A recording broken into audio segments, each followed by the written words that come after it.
So today I woke up from a nap and I just broke down. I uh, posted a video on my channel just because I felt like I needed to get it out there into the world about 2 years ago. And that was therapeutic for me, so I'm doing it again. It's been 2 years. I have lost everything. Lost my dad, but that's not a surprise. Uh, I went to Indiana for a while, for about a year. I was homeless for about 6 months, and I I lost my sister for about a year. She's back in my life now, but since my diagnosis, I did a lot of research. I've been doing research even before that. Um, and then after Indiana, I we got into a fight. My sister and I did. She called the police on me, made up a lie that I had hit her children, and that hurt me because they're my life. I've been there since before they were born. They're as close to my children as I will ever have, and I would never do something like that to them. Um, but I moved past that, and I came to stay with my brother's ex-husband in Michigan, and I am working on trying to make that work. It's better. In the year that I have been here, I have learned a lot about myself. I have learned to value my worth a little bit more. No, not a little bit more. I have learned to value my life and myself at all. I didn't do that at all for years. I When my mother died about 2007, I want to say, it was devastating. And on her deathbed, she made me promise to help my sister and her kids get to a more secure situation. And it has been a long struggle. I have had to hold down this feeling of the dysphoria and the issues that I've had my entire life. One, first, because of the religious upbringing that I've had. It simply wasn't allowed. It was a sin. And it was a lot of struggle and difficulty and hardship. And then again, after that, after my mother passed away, I had to keep it hidden for fear of losing what family I had left. Because my brother ran off on us, just took off and never came back. And I had to be my sister's rock, I guess. Hold the what family we had left together. And I wasn't allowed to experience what it was to be me. I wasn't allowed to experience what it was to be important.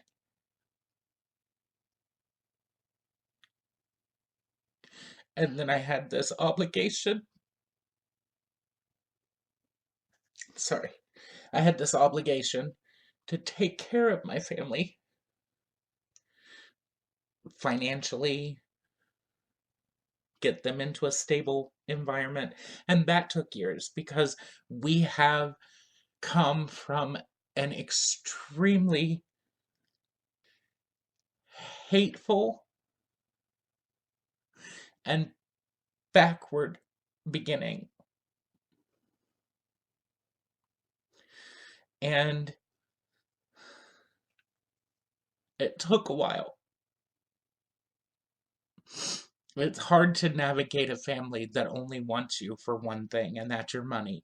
And it's hard when you are a good person and want to do things for those people, and you stop thinking about what you need.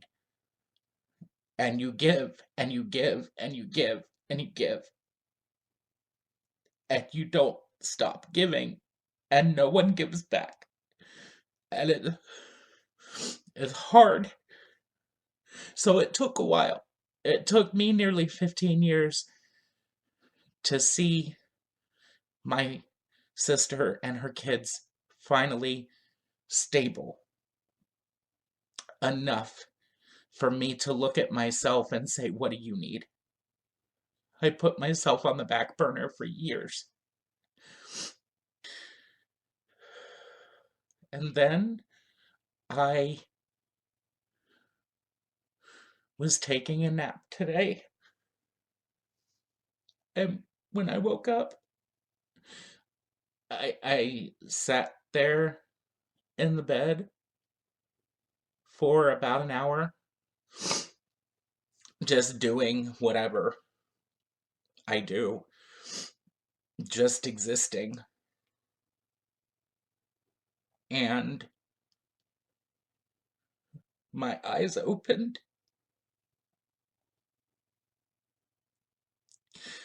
I have been living a lie my entire life.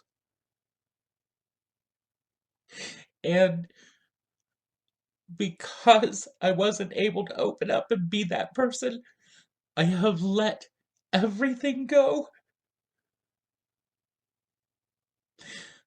I have backed everything up and not cared about myself enough to try for anything.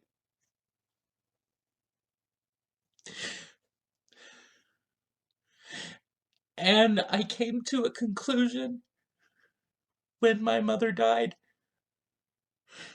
that when I got my sister safe and stable, I would kill myself. There was going to be no future. So for 15 plus years, I didn't plan for anything.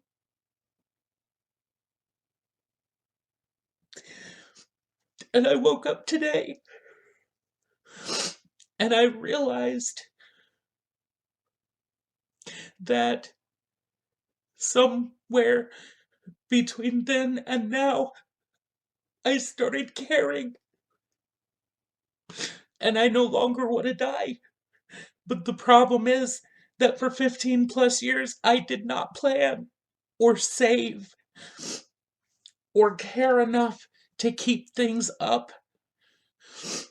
I'm over 400 pounds because I just kept eating and I didn't care to take care of myself.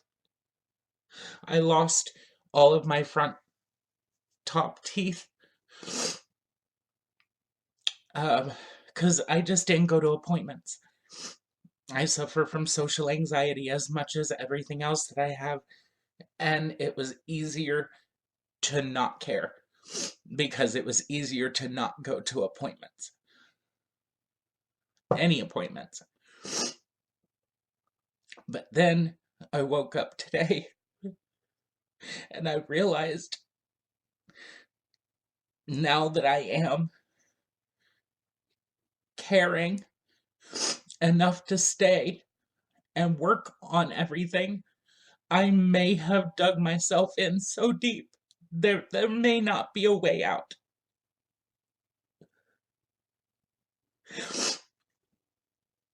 I'm in debt. I let my sister, I let myself sign a lease for a car, co-sign it with my sister, and it was repoed.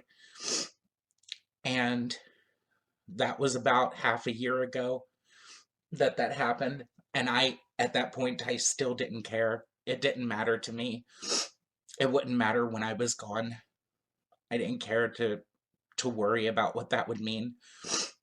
And now I have a $5,000 debt on a car that I don't have. That if I choose to stick around, I have to find a way, figure out a way to pay that off. It's money, it's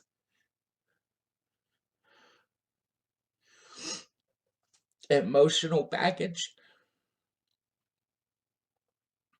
it's physical health,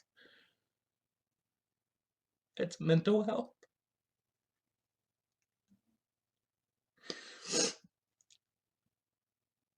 And getting to appointments consistently without a vehicle, which is hard. I have a license, I can drive, I don't have a car, and that's hard. And in Indiana, for a minute, I was happy because I had applied for loans and grants. I had my transition was going. I had an audition with Ball State University's music department heads to get in to be my dream, which was a music teacher. Something I failed to do because I gave up way too soon in my life. Something I haven't done, and that was my dream. And I was making it happen. Better late than never in Indiana. And then everything went down. And I lost my opportunity to do that. But I finally got my hormones a week and a half ago. No, two and a half weeks ago. On Monday will be my third injection. And that's going great so far. I'm very happy about that, but it's not easy coming to terms with the fact that I've wasted a lot of my time. And that's scary. Will I ever get out from underneath this mountain I've built on myself to hide myself from the world? I don't know.